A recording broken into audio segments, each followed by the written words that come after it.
tardes, señor presidente. Un saludo muy especial para todos los miembros del Honorable Senado de la República,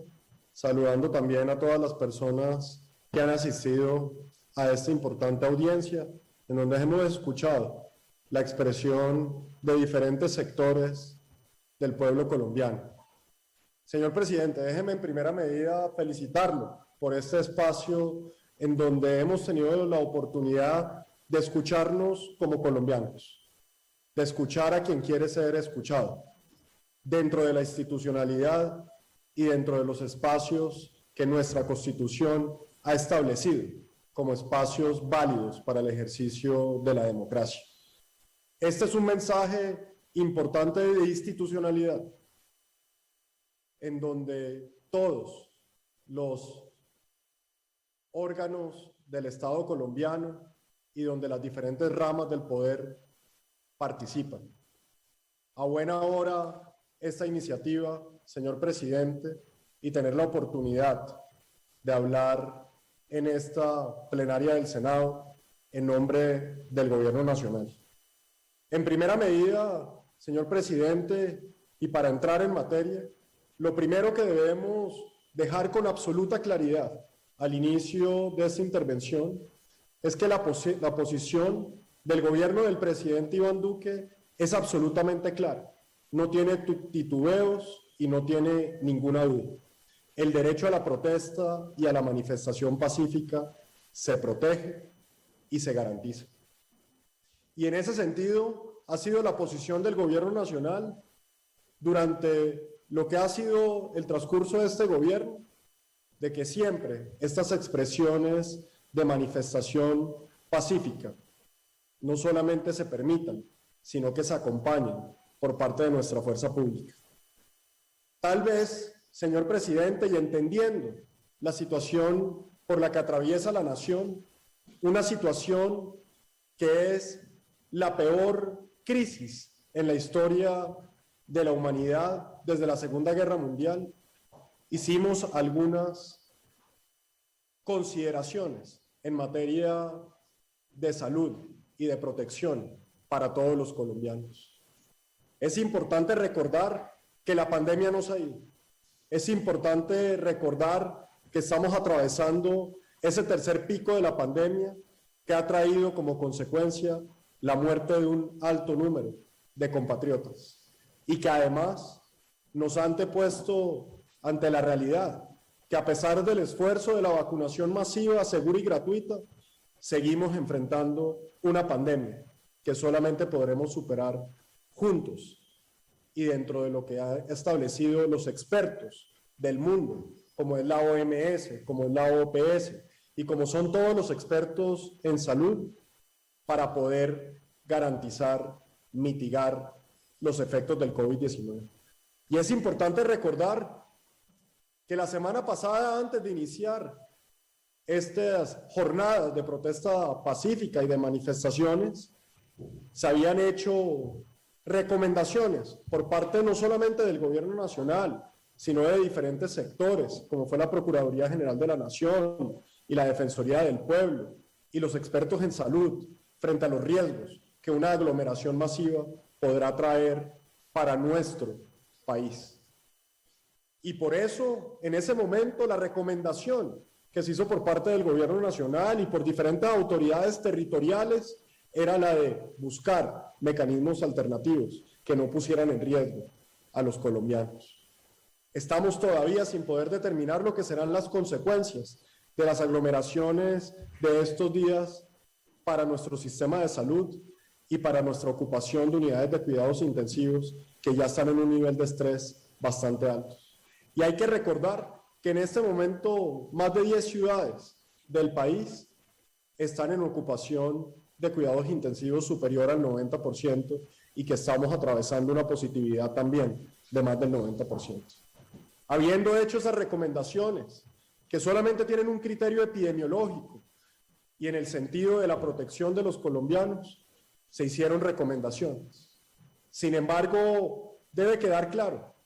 que para el Gobierno Nacional, durante el transcurso de estas más de 972 concentraciones que llevamos en lo transcurrido de esta última semana ha sido por parte de nuestra fuerza pública, del gobierno nacional y de los entes territoriales, una consignación de proteger y garantizar la protesta y la manifestación pacífica. Y quiero mencionar que esa consideración que se hizo en torno al COVID tenía también como un valor fundamental el esfuerzo que han hecho nuestros compatriotas y ese sacrificio que han tenido que tener nuestros diferentes sectores productivos y los colombianos en materia de trabajo y en materia de libertades. Tenemos absolutamente claro por la situación que atravesamos y cómo eso ha afectado a nuestra ciudadanía. Pero la sociedad colombiana ha dado ejemplo de cumplimiento en materia de esas medidas de protección y esas medidas que están diseñadas para tener unos protocolos de bioseguridad que puedan contener y mitigar los efectos del COVID-19. Y por eso esa es una reflexión que aún tendremos que hacer. Y es el mensaje que para el resto de colombianos que se mantienen en sus hogares, que sacrifican ese restaurante, esa discoteca, esos eventos públicos que sin duda algunas han visto afectados, como ellos han de manera juiciosa respetado sus derechos. Habiendo dicho eso, señor presidente, lo primero que tenemos que hablar, ayer en la Cámara de Representantes, la audiencia se basaba en la situación de orden público del país. Y yo les mencionaba que lo primero es que las manifestaciones pacíficas no constituyen orden público, no constituyen alteración del orden público. Y mientras la manifestación sea pacífica y esa expresión de los derechos civiles sea pacífica, el orden público no se ve alterado. Mas, sin embargo, siempre deberá existir algún tipo de organización para poder organizar el resto de la ciudad y las actividades. Porque algo como colombianos tenemos que tener claro, y es que si bien el derecho a la protesta y la manifestación es un derecho fundamental y un derecho consagrado en la Constitución, no es un derecho absoluto, pues bien, también compete con otros derechos fundamentales del resto de los colombianos. Y ahí es donde tenemos que buscar esa organización, esa preparación, inclusive de los planes de movilidad, para que no altere la vida normal del resto de los habitantes del territorio nacional. Entonces, bien, hablamos que la manifestación pacífica es un derecho constitucional y que es protegido por parte del gobierno nacional y por todas las autoridades competentes. Pero si logramos tener un primer acuerdo en esta intervención, y es que si bien la protesta pacífica y la manifestación pacífica es un bien protegido, entremos también en la discusión de lo que sucede cuando arrancan los disturbios y cuando arranca la alteración del orden público a través del vandalismo y de la violencia. Y esa es una discusión que tenemos que dar. La semana pasada, en coordinación con el Ministerio de Defensa, se dispusieron de más de 47,000 hombres en todo el territorio nacional que estaban destacados para garantizar precisamente ese ejercicio de la manifestación pacífica, pero al mismo tiempo para estar dispuestos para proteger al resto de los colombianos que deciden quedarse en sus hogares o continuar con el transcurso normal de sus actividades. Y es muy importante mencionar esto porque cuando entramos a hablar de las manifestaciones debemos concluir ese gran acuerdo. Y ese gran acuerdo es que mientras estemos en una manifestación pacífica, en una demostración de esos ejercicios de libertad democrática, como los hemos ejercido muchos de los que hacen parte del Congreso de la República y de los que hoy estamos en el Gobierno Nacional. Recuerdo claramente, como colombiano, ejercer ese derecho y hacerlo de manera pacífica, cuando también el país se unió en causas comunes para salir a protestar. Y entonces hoy nos vemos en una situación en la que como país debemos llegar a otro acuerdo, y es acabar la retórica de que existen muertos buenos y muertos malos, en la que existen heridos buenos y heridos malos. Como colombianos, como Estado y como gobierno, nos duele cada uno de las personas que han sido víctimas de la violencia, los civiles que han sido heridos, los civiles que han fallecido, como también los miembros de nuestra fuerza pública y los servidores públicos que han sido heridos y que lamentablemente también han fallecido en el cumplimiento de su servicio a la patria. Y ahí también debemos recalcar que Colombia es un país de instituciones como lo es el Congreso de la República, quien hoy ejerce una de sus facultades y es la de no solamente escuchar y representar a los ciudadanos, sino la de dar los espacios de debate, de control político y siempre llamar a ese control político y a esa responsabilidad ante el pueblo a quienes lo gobiernan. Y por eso cuando hablamos de instituciones, gran daño le hace a la nación pretender sembrar la desconfianza, no solamente del Ejecutivo, sino también de nuestros órganos de control y de nuestra fuerza pública. Nuestra Fiscalía General de la Nación es un órgano independiente, como lo estableció la Constitución, elegido por la Corte Suprema de Justicia. La Procuraduría General de la Nación, que ejerce sus competencias, también es un órgano independiente, como lo es la Defensoría del Pueblo. Y es a esas entidades a quienes les compete avanzar y adelantar las investigaciones frente a cualquier posible irregularidad que pueda ser cometida. Y en eso también, sin ningún titubeo y de manera clara, para que en este Congreso de la República y quienes participan en esta audiencia lo sepan, y así el país también conozca que más allá de los anuncios políticos existe una verdad absoluta, y es una verdad que este gobierno nacional, que el gobierno que lidera el señor presidente de la República en representación de los colombianos, no condona y no tolera cualquier abuso por parte de nuestra fuerza pública. Que cualquier exceso de fuerza, que cualquier extralimitación en las funciones deberá ser no solamente investigado por los órganos competentes, sino que prontamente deberá ser llevado a la justicia para que sea ella la que determine las responsabilidades. Y entendiendo esas competencias, el gobierno nacional ha estado en un espíritu de colaboración y nuestra Policía Nacional en ese mismo esfuerzo. Y por eso debemos decir que ayer ese comunicado conjunto de la Fiscalía General de la Nación y de la Defensoría del Pueblo, donde le reportan al país que durante las jornadas que han transcurrido en los últimos días se han producido el homicidio de 24 personas. Eso sin sumar los hechos lamentables que sucedieron la noche de ayer en la ciudad de Pereira, en donde también hay que decir que el señor presidente de la República ha instruido a nuestra fuerza pública para dar rápidamente con el paradero de estos cobardes que asesinaron y le quitaron la vida a un joven que ejercía su derecho a la protesta. Y en ese comunicado de la Fiscalía, órgano competente y único órgano competente en Colombia para determinar las causas de tiempo, modo y lugar frente a los homicidios, estableció ya claramente que de esos 24 homicidios, 11 homicidios tienen una relación con las protestas, 6 han sido totalmente descartados de tener alguna circunstancia relacionada con las protestas y hay un número que todavía están por determinar. Pero además, como una muestra clara de la fortaleza de nuestras instituciones, de su independencia, pero además de su capacidad investigativa, el día de ayer el señor fiscal general de la Nación le anunció al país ya la imputación a 3 miembros de la Policía Nacional por su presunta responsabilidad en estos hechos. Como de igual forma celebramos que de la manera más eficiente, más expedita, dieron captura a los responsables del homicidio de nuestro capitán de la policía que fue cobardemente asesinado en la ciudad de Soacha. También se adelantarán las investigaciones sobre los más de 324 heridos que estaban reportados el día de ayer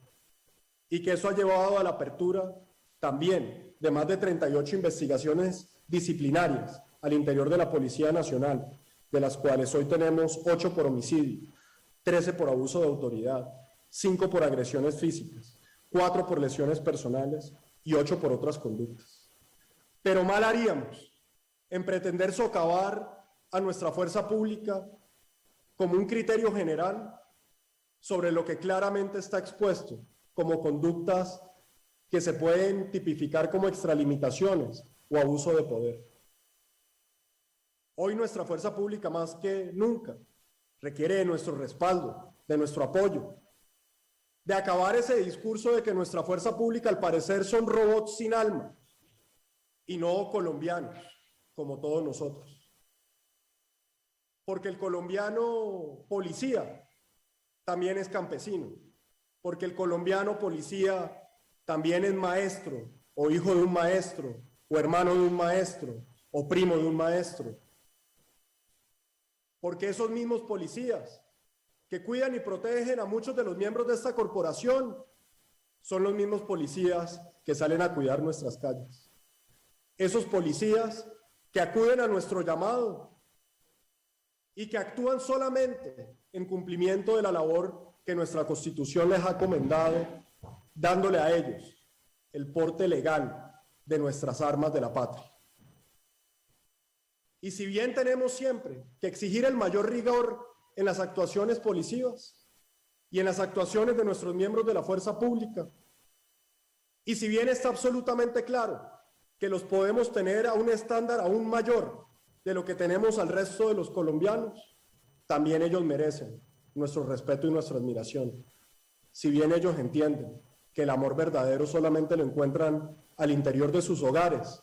por lo menos la admiración, el respeto y no socavar la autoridad que emana de nuestra Constitución es un deber de todos los colombianos. Y de igual forma tenemos que referirnos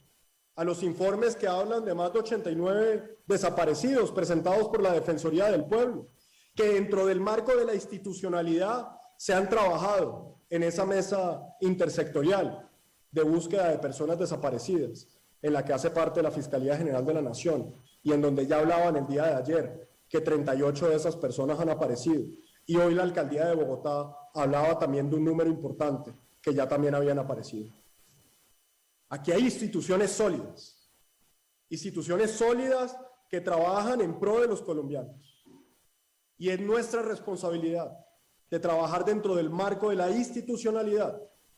de fortalecerla y de protegerla, porque ese es el bastión de una democracia representativa, en donde también se escucha a los ciudadanos, pero que tiene unos mecanismos claros establecidos, que son lo único que nos separa de la anarquía y lo que nos fortalece como un Estado de Derecho. Y en ese sentido hay que decir también que en ese marco de ese policía colombiano, de ese policía ciudadano, de ese policía vecino, de ese policía papá, de ese policía mamá, de ese policía hijo, de esa policía hija, que hemos tenido un policía asesinado y más de 585 miembros de la policía heridos en el marco de las protestas. Ahí también debe recaer toda nuestra solidaridad y todo el rechazo, porque como lo dije anteriormente, superemos esa discusión y ese discurso que fomenta el odio, en donde pretendemos poner muertos de primera, muertos de segunda, heridos de primera y heridos de segunda. Nos duelen todos los colombianos, y ese debe ser un mensaje que todos compartamos. Pero si bien hemos hablado de la importancia de preservar, de mantener y de proteger la protesta pacífica, tenemos también que de manera clara deplorar los hechos de vandalismo y de violencia que el país ha visto en estos últimos días. Hemos tenido más de 71 estaciones de transporte masivo vandalizadas, 99 entidades financieras vandalizadas o saqueadas, 39 cajeros automáticos destruidos o saqueados, 83 establecimientos de comercio saqueados, 254 establecimientos comerciales vandalizados, 19 peajes vandalizados o incinerados, 47 instalaciones de policía afectadas, más de 21 CAI destruidos, más de 17 vehículos de policía incinerados, más de 19 entidades públicas atacadas y más de 60 cámaras vandalizadas. Y a eso sumémosle que el día de ayer vimos cómo vándalos quemaban estaciones del Metroplus de Medellín o también afectaban el SITP en Bogotá o saqueaban establecimientos comerciales en Santa Marta. Ahí debe ser absolutamente claro, unísono, el rechazo de todos los colombianos a esta práctica.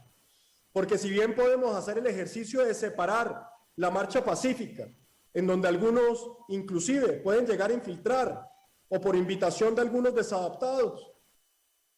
hemos dejado claro que eso goza de una protección constitucional. Pero lo que jamás el Estado colombiano podrá renunciar es acudir a la ayuda del ciudadano que está en necesidad, de acudir a atender la destrucción de la propiedad o pretender que nuestra fuerza pública no actúe cuando se pretenden generar bloqueos que llevan al desabastecimiento, a la incapacidad de asistir a los servicios básicos o acceder a la salud. Y aquí debemos ver con escrosor, y ojalá todos los colombianos entendamos lo que está en riesgo, porque situaciones como las que vimos hace 2 días, en donde una mujer en proceso de parto es detenida en uno de estos bloqueos ilegales y ese bebé muere en esa ambulancia sin poder acceder a los servicios de salud. Eso en una democracia es inaceptable. Eso en un país con un Estado de Derecho, donde rige la ley, donde todos los colombianos deben tener garantías y sus derechos deben ser respetados, es totalmente inaceptable. Y si a eso le sumamos claramente la consecuencia de estos bloqueos, en donde hemos tenido más de 30.000 toneladas represadas, una afectación a la producción, un desabastecimiento de los alimentos, una limitación a la movilidad, una limitación al trabajo, es donde todos como colombianos debemos unirnos en decir que esos derechos también valen y que esos derechos también hay que protegerlos. Y por eso siempre seguiremos haciendo un llamado enérgico a que cesen los bloqueos, a que cese la violencia, a que cesen los actos de vandalismo organizado y tampoco podemos permitir el bloqueo extorsivo. Este gobierno está absolutamente convencido de que el diálogo debe ser ejercido, de escuchar a quien quiere ser escuchado sin ambiciones políticas individuales, en donde hay un sincero interés de construir en pro de esta patria. Pero no solamente tenemos una preocupación que sabemos llega al corazón de todos los colombianos en materia del abastecimiento, de la posible pérdida de empleo, de la posible pérdida de productividad, sino inclusive donde tenemos lugares donde el oxígeno no ha podido ingresar. El oxígeno, señores congresistas, el oxígeno, señores invitados, el oxígeno en una pandemia como el COVID-19 tiene a veces que pedir corredores humanitarios. ¿Qué de humanitario tiene tener que pedir un corredor para poder llevar ayuda humanitaria, ayuda y asistencia a quien tiene un derecho por nuestra Constitución en un Estado de Derecho, a no tener que rogar para poder acceder a la salud, sino que es un derecho que no puede ser interrumpido por nadie en ningún momento? Y hoy lo vemos claramente, no solamente limitaciones para que el oxígeno llegue, sino también una afectación clara al Plan Nacional de Vacunación contra el COVID-19. Y también el riesgo para la seguridad alimentaria, donde se ha impedido procesar y distribuir, por ejemplo, más de 4 millones de leche diarios, y en donde la industria avícola ha sentido una afectación directa y clara. O como también ciudades como Pereira o el eje cafetero han vivido condiciones de desabastecimiento en materia de combustibles. Esa afectación a la movilidad, esos bloqueos no pueden constituir una herramienta productiva para el diálogo. Aquí nuestra invitación como gobierno nacional, invitación que ha hecho el señor presidente de la República, es clara. Nuevamente lo repetimos. Queremos escuchar a quien quiera ser escuchado.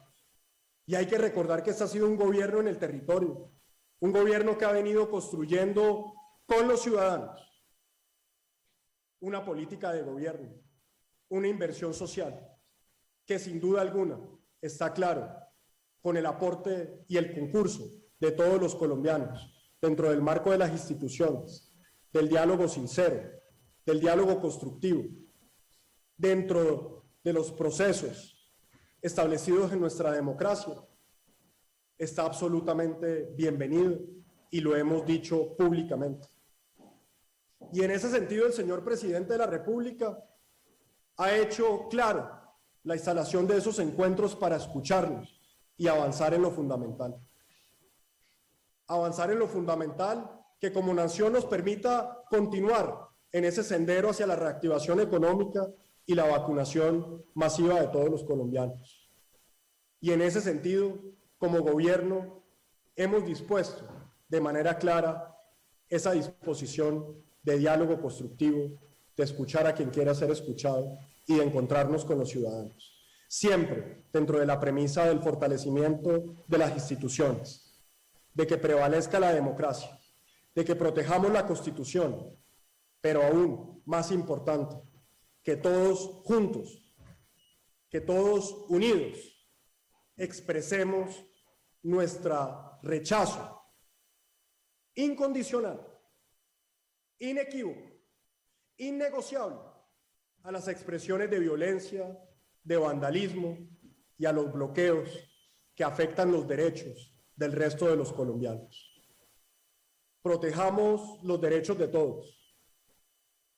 No permitamos el desabastecimiento. No permitamos poner en riesgo la salud de los colombianos. Escuchémonos, hablémonos, sin violencia, sin vandalismo